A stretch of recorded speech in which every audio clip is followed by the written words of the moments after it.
நீ கடன் என்ன செய்வாய்? கொடுப்பாய். கடன் என்ன செய்வாயா? கொடுப்பாய். ஆனா நீ என்ன செய்ய மாட்ட? கடன் வாங்க மாட்ட. ஆனா இன்னைக்கு நம்ம நிலைமை அது அப்படியே என்ன செஞ்சிருக்கிறது?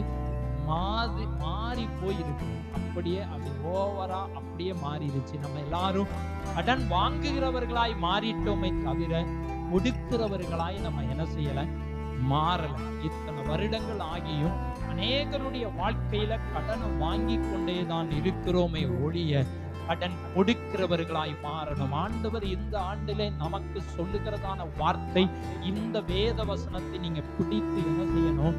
ஜெபம் பண்ண வேண்டும். இந்த வேத வார்த்தை, இந்த வாக்குத்தத்தத்தை பிடித்து ஜெபம் பண்ணணும்.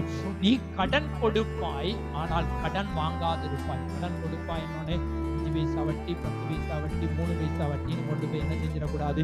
துட்டு இருக்குன்னு கொடுத்துடக்கூடாது. முடிஞ்சா உங்களால கைமாறு கருதாமல் என்ன செய்யுங்க?